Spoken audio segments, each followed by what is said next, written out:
सर्वसामान्यांचं हक्काचं व्यासपीठ।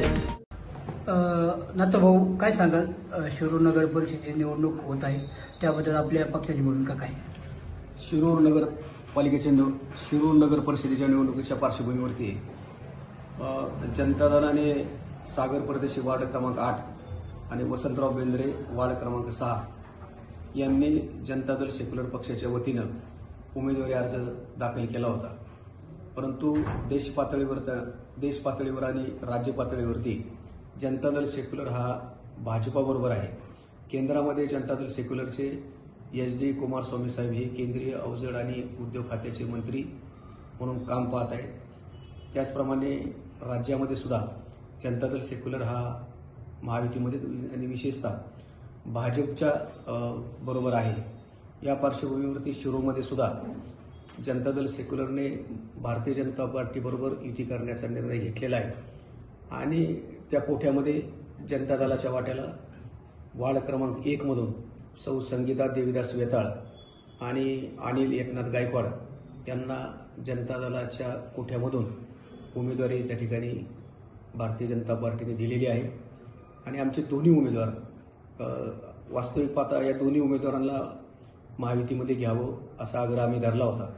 परंतु जागा वाटपाच्या निकषामध्ये या दोन्ही उमेदवारांना विशेषतः बेंद्रे आणि परदेशी यांना संधी त्या ठिकाणी मिळू शकलेली नाही आणि म्हणून त्यांनी आपला उमेदवारी अर्ज मागे घेऊन भारतीय जनता पार्टीच्या उमेदवारांना पाठिंबा देण्याचा निर्णय घेतलेला आहे। परंतु वार्ड क्रमांक 8 मधून उभे असलेले सागर परदेशी हे त्यांचा उमेदवारी अर्ज म्हणजे विड्रॉल करण्यासाठी जात असताना सुद्धा काही तांत्रिक अडचणीमुळे ते अर्ज त्या ठिकाणी विड्रॉल झालेला नाही। परंतु तरी सुद्धा त्यांचा त्या वार्डामध्ये असणारे भारतीय जनता पार्टीचे उमेदवार त्यांना त्यांचा पाठिंबा असेल आणि त्यांनी तो तसा जाहीर केलेला आहे आणि म्हणून शिरूर नगरपालिकेच्या निवडणुकीमध्ये जनता दल सेक्युलर हा भारतीय जनता पार्टीने उभ्या केलेल्या पॅनलच्या बरोबर आहे। आमचे जिल्हाध्यक्ष संजयजी बारोकर आणि आमचे दोन्ही उमेदवार आणि शिरूर शहरातले सर्व कार्यकर्ते भारतीय जनता पार्टीच्या उमेदवारांना मतदान करण्यासाठी प्रामाणिकपणे प्रयत्न करतील। धन्यवाद।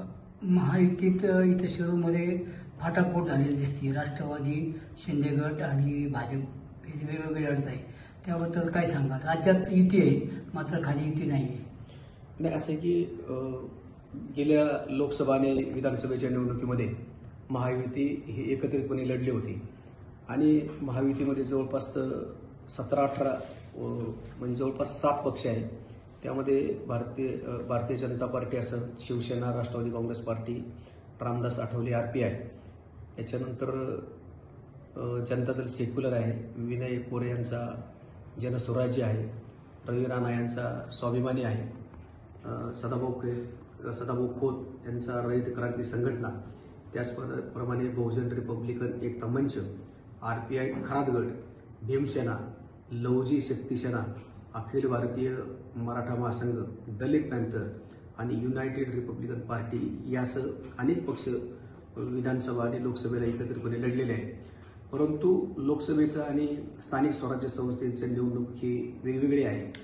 छोट्या छोट्या पक्षांना आपली मान्यता टिकवण्यासाठी त्यांना निवडणुकीमध्ये उभं राहणं गरजेचं आहे आणि म्हणून काही छोटे पक्ष, घटकपक्ष, राज्यस्तरीय असणारे पक्ष या निवडणुकीच्या पार्श्वभूमीवरती स्वतंत्र लढतात।